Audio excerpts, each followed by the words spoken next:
Attaquons la construction du dernier conduit. Notre colonne VB3 ressemble à VB1, sauf qu'il n'y a pas d'ouvrant au premier niveau et que la colonne est équipée d'un ventilateur et non d'une souche.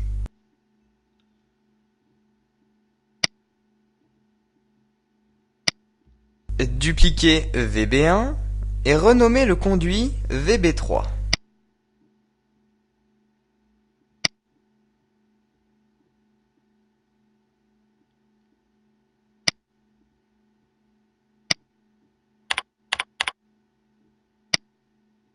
Puis, double-cliquez sur VB3 pour passer en mode conduit.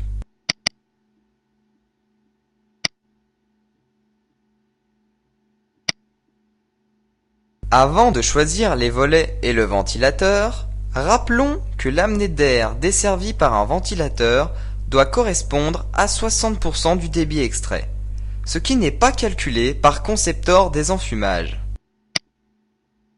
Changez le débit par 60% de 7200 m3, soit 4320 m3 pour le premier niveau.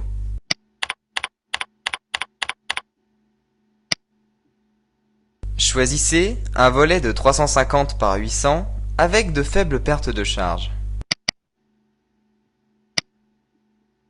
Pour les deux derniers niveaux, nous avons besoin de 60% de 5400 m3, soit d'un débit de 3240 m3/h.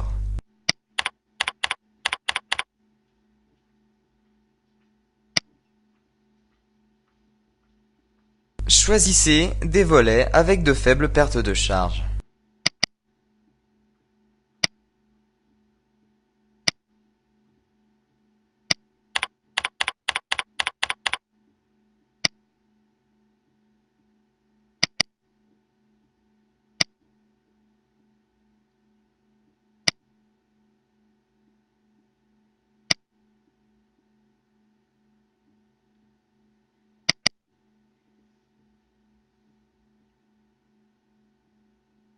Vous savez à présent comment utiliser Conceptor Désenfumage pour réaliser des études de désenfumage. Tous les cas possibles ont été abordés au cours de ce didacticiel, que ce soit de l'extraction ou de l'amenée d'air mécanique ou naturelle.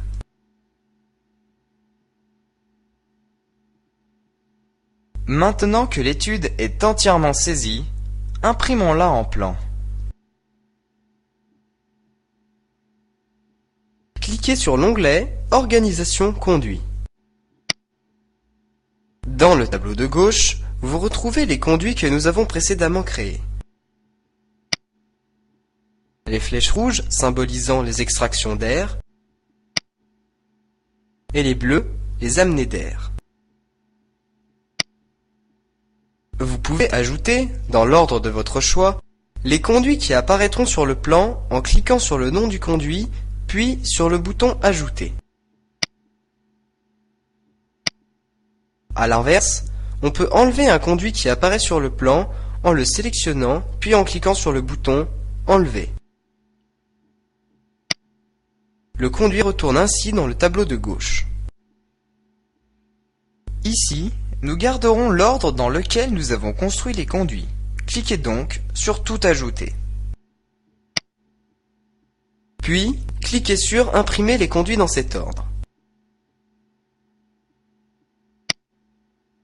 Vous obtiendrez un document similaire au mode conduit de Conceptor Désenfumage avec toutes les informations relatives aux produits choisis, au débit, etc.